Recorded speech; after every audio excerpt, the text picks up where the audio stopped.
महाभारत के युद्ध के बाद अश्वत्थामा की कहानी बेहद दुखद और रहस्यमयी है।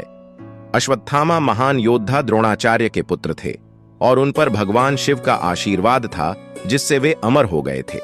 महाभारत युद्ध के अंत में जब कौरव पक्ष हार की कगार पर था, अश्वत्थामा ने प्रतिशोध की भावना से प्रेरित होकर पांडवों के वंश को समाप्त करने का निर्णय लिया।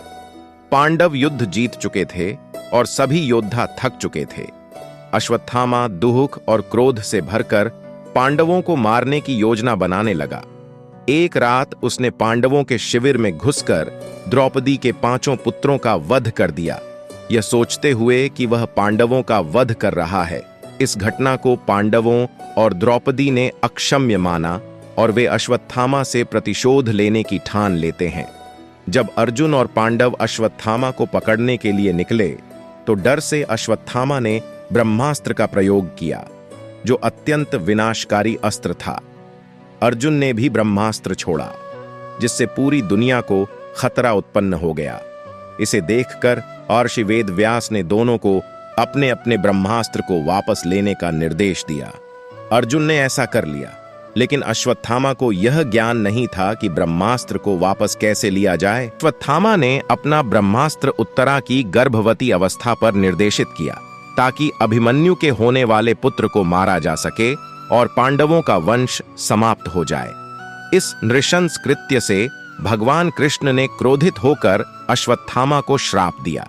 उन्होंने कहा कि अश्वत्थामा को 3000 वर्षों तक पृथ्वी पर भटकना पड़ेगा।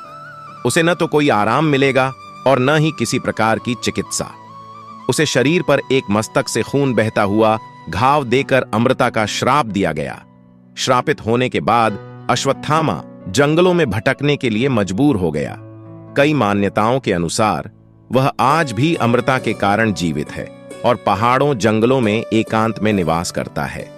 कहा जाता है कि वह किसी से संपर्क नहीं करता और यदि कोई उसे देख भी ले तो वह उससे दूर चला जाता है। कई धार्मिक कथाओं में यह भी कहा गया है कि वह अपने घाव के दर्द से हमेशा पीड़ित रहता है और यह घाव कभी ठीक नहीं होता।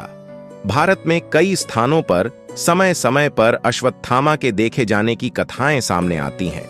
कुछ मंदिरों और स्थानों पर कहा जाता है कि वहां रात में एक वृद्ध पुरुष आता है जो बहुत दुखी होता है और पूजा करता है।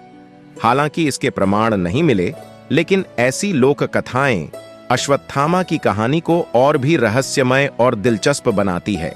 महाभारत युद्ध के बाद अश्वत्थामा का जीवन एक शापित अमर योद्धा का प्रतीक बन गया। उसकी कहानी हमें सिखाती है कि प्रतिशोध और क्रोध का परिणाम विनाशकारी हो सकता है।